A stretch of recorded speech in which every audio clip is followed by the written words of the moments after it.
Well, it's a blast from the past 1950s style, but not quite it isn't. Because, of course, this thing is playing a CD. It simply wouldn't run both speakers before. And when I looked inside the back, I couldn't see the speakers at first because on the back of each one there was this curious shroud arrangement screwed on. Fortunately, the speakers are held in by little tiny nuts and bolts. You just about make it out there. But getting this and the speaker off was quite something. I ended up taking off two plastic steady bars, one here and one there for the tuner circuitry, in order to get the thing out at all. I think it might be from the Crapaphone table, this thing, because one thing I did notice was this washer. That was stuck between the magnet here and the pole piece, which is the metallic colour part, so presumably that speaker was never actually quite properly made in the first place. Ouch. But it does seem to be alright. They're quite nice little 4-inch, well, I suppose they're 3.5 in reality, inches diameter long throw units, 8 ohms, 5 watts. I don't know what sort of watts that is, by the way. I'm sure it's not RMS. But with these plastic shrouds on, the thing sounded most odd. It was boxed in, almost like a tape deck with duff heads, that sort of a sound. Another thing was that they'd gone and put this stuff in the speaker grills. It looks like baby's nappy liner, you know, and is best avoided for the same reason. ITT put that stuff into these old speakers back in the 70s, and it was terrible. There was a load here where the actual 5x8 driver was, and then a load more here where they made a bass reflex port. Well, of course, as you know, what I did was to fit a tweeter here. You can just about see it lurking behind there, and an Altai 5x8 long throw and a crossover, and the sound was transformed.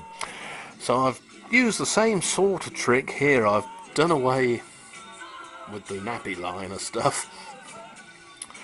I've also done away with the plastic shrouds, and it has greatly improved the sound of this thing. I haven't done anything else to it. It doesn't have such luxuries as a tone control or bass boost or anything like that. Although intriguingly, I have seen a model very similar to this that has a socket on the back for a super woofer. So I don't know, they must make different versions down the years, I guess.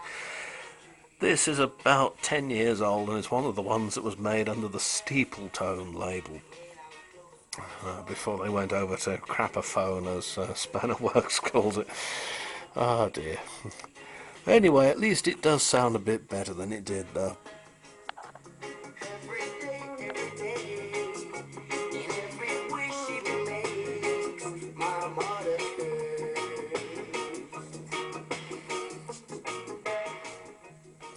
Certainly got more bass there than you ever had before. Controls on it are somewhat basic, as you'd expect, and a bit difficult to see because they're all moulded in this brown dark plastic. You've got a repeat control there, which I think repeats one, or if you press it again, repeats them all. Rewind, fast forward, or skip to your next track, or go back to your last track. Play and pause, of course, and then you've got stop. You also got a program button there, so you can program the ones that you want to come on in sequence. There is, however, hidden away an FM radio. There you are, FM, AM, in fact. A little tiny illuminated dial scale.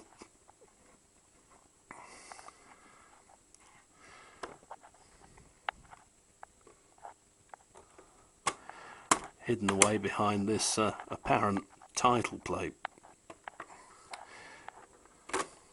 Let's see what the radio sounds like. I bet it won't sound that good, because we're not in the best place for reception here.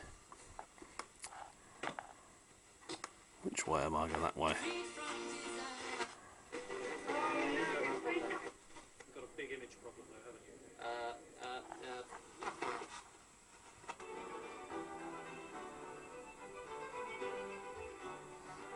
you? Sounds like Vivaldi or some such. Start doing it for themselves. Certainly can.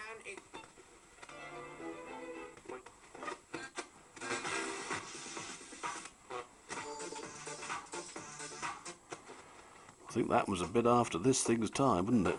She said, I love you, boy, I love you so. She said, I love you, baby, oh, oh, oh, oh, oh. Yes,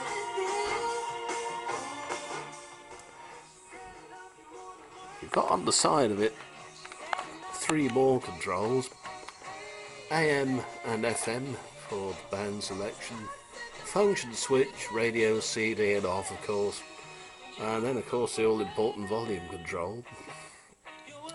There's enough room in here to fit a letterbox style cassette deck, and I'm only surprised they haven't really, but they haven't.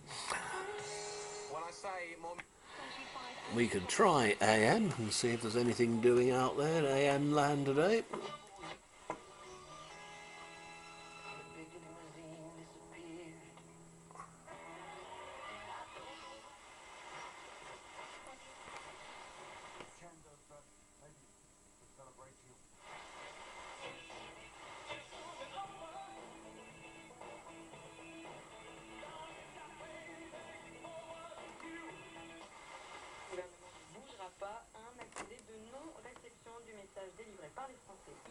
Selon le patron de la CGT, Bernard Thibault.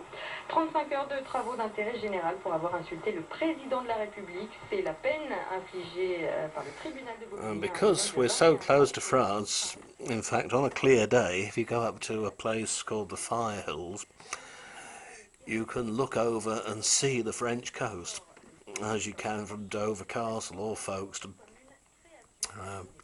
Get up somewhere high, you have to do that to overcome the slight curvature of the earth, of course, because I suppose we must be, well, probably 20 odd miles away from the coast of France.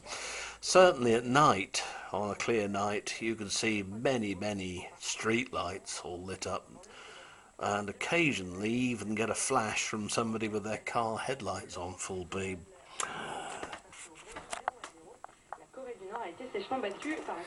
Well, it sounds like the French are having a good time anyway. And then of course turn him off. So there you are, that's a crapophone that's a wee bit different.